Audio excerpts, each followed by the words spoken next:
You're in the bullpen with Dr. T, hosted by Dr. Marvin Thompson.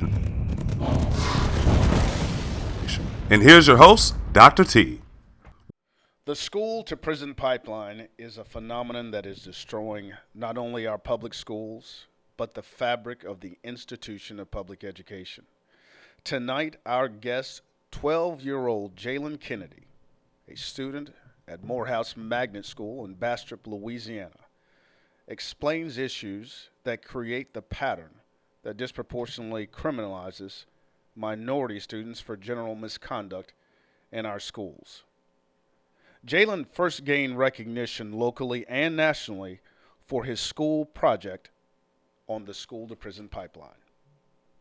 Back in the news at Bastrop, sixth graders' political science project sparks a social media frenzy and a discussion about crime, justice, and race in our community. KTVE NBC 10's Kayla Lesby reports.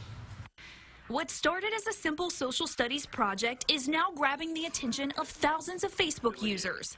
It's entitled School to Prison Pipeline. Underneath it, the question, is this the new system of Jim Crow? The winner is 12-year-old Jalen Kennedy, a Morehouse Magnet student who caught the attention of judges at ULM's regional competition after dressing in a jailbird costume, standing by his project in handcuffs. He's in the uniform to bring awareness as to what's going on, so hopefully a parent would see it and say, I need to pay attention to this. I don't want my child to end up on this pipeline. Or a child may see it that's already struggling in school. You know, they're already in the midst of dropping out or not paying attention, and they may see it and they may say, wow, this is where I'm going to end up. Jalen says he's trying to help raise awareness about racial patterns in the juvenile and adult criminal justice systems as a result of discipline by schools. Like when kids kind of act up in class, they'll send them straight to the office because they don't want to deal with it right then. So that's one of the reasons the School to Prison Pipeline is working. We spoke to George Britton, chairman of the local NAACP in Monroe, who says it starts with the legislators' enforcement on standardized testing. They're putting a lot of demands on teachers in terms of you have to cover a certain amount of coverage area. These teachers are being evaluated based upon test performances. And if you don't cover your material while you're dealing with disciplinary problem, then ultimately they're going to come back on you. Jalen says the lessons in class can be repetitive, and that causes distractions. You have nothing to do in class. The only thing you can do is play with another student. When you do that, you want to act out or you want to do this, get more attention because you're bored. Jalen's study shows that bored students are more likely to act out. He wants everyone to learn that it all starts in the classroom.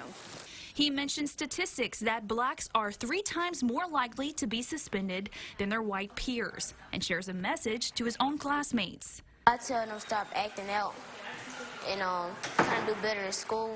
It's like when you are bored in class, just kind of get in with the program, kind of understand or try to make it fun.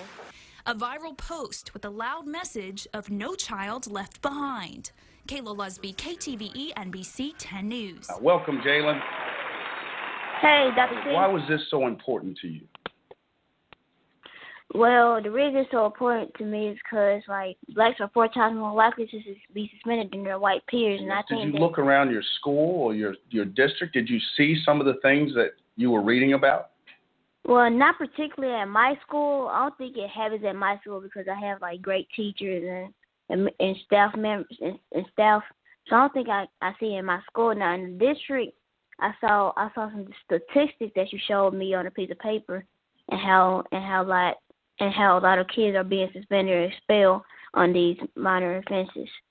And sent to the courts, but it was also the number 1 and 2 reasons that kids around the country, particularly kids of color, gets into the principal's office, gets suspended and even expelled. So I remember your reaction when you saw that. Your eyes lit up because you seemed surprised by seeing that those were the reasons. Yeah, because the reason I seemed surprised was because I didn't see it in my school particularly. I was like, is this actually happening in my district? Wow, it kind of shocked me. I think that's what you did. You took learning and you did what education is meant to do, Jalen. And I think why it's getting so much attention. You took a project and you applied your knowledge, and that's what the goal of education is, with all of the stuff that you pointed out. I don't want like the minorities, which are black people, to be targeted anymore, and not just blacks, any race, Latinos, whites. I just want it to be gone away so it wouldn't affect any other child. Jalen, do you think many people think this is real? Well, not particularly. I don't think they think it's real because they kind of have some of them are culturally unconscious and they don't really know about the topic. When you're culturally unconscious, you lack the information or awareness about about another person's culture. And when you lack that, you lack cultural dissonance. Dissonance means you're uncomfortable about another person's culture, or you don't understand it and you don't really like it. Then cultural insensitivity means and then cultural distance go to cultural insensitivity. And that means lack of respect, value, or concern of another person's culture. Then here comes implicit bias, where it refers to the attitudes or stereotypes that affect people's understanding or actions. So when people see the school at the pipeline, they don't think it's real because it's not affecting them, or they're just culturally unconscious because they don't they're thinking the kids just are being bad. No, the teachers don't understand the kids' culture or how they act or what they think. We know, and you and I talked about this, we have a overwhelmingly changing school system where the majority of kids in our schools around the country are brown and black. But ironically, the majority of our teachers are white. How much female. of that, and female, right. So we see that interaction. How much of that do you think plays into this pattern within the school-to-prison pipeline? How big of an issue do you think that is? It's a really big issue, and I'm not trying to be mean about it, but when a white female teaching a black child, and both of them have different cultures, how can she teach correctly when she doesn't know the child's culture? And she every time the kid act out, she's continually suspending and expelling kids because she's culturally unconscious, like I said earlier.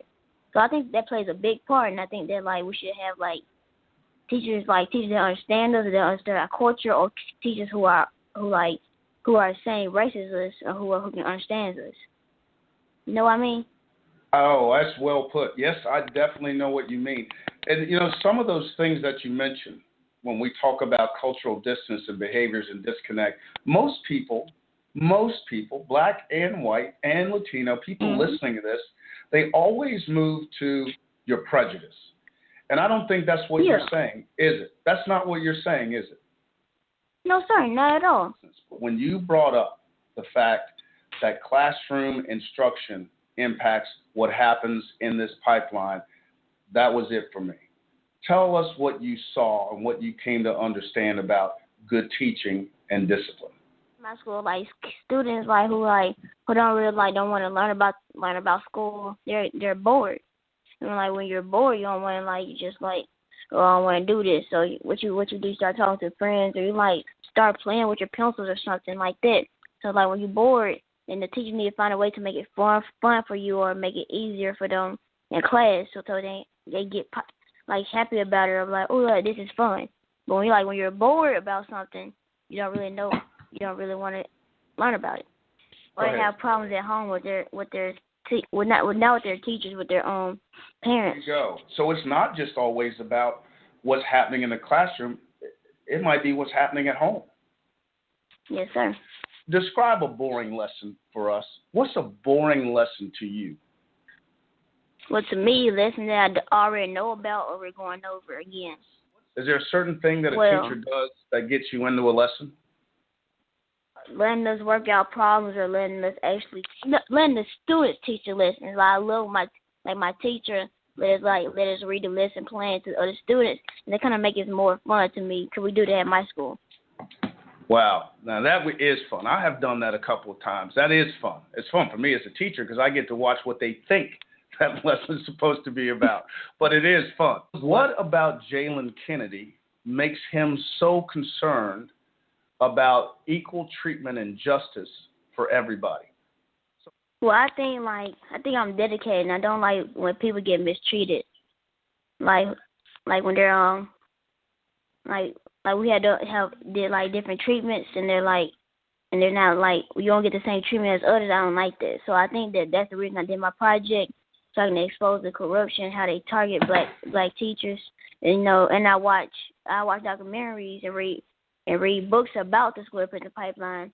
And when you watch the documentaries and read the books, you're like, wow. Like, even though it's not happening to me, it's happening to other kids. And I think that I should, like, get on the topic and tell people about it personally. What do you think should happen? What is it you would like to see happen? Well, I think they should, like, in my understanding, they should establish culturally based curriculums in public school systems throughout America for for black culture, and then establish youth mentorship programs that produce like discipline or leadership towards black people, and create world class charter schools for black children with a culturally based curriculum. What would be one of the places you think people should start when they try to fix that, what they teach to our kids? Well, I think they should probably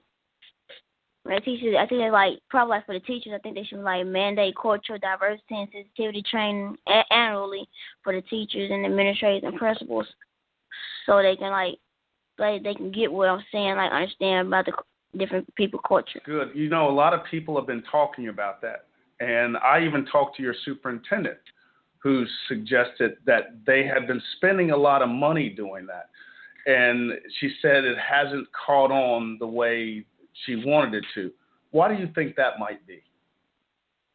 Because I think because the teachers don't want to learn about it. Because let's say you're trying to teach somebody something, you can't make them want to learn it.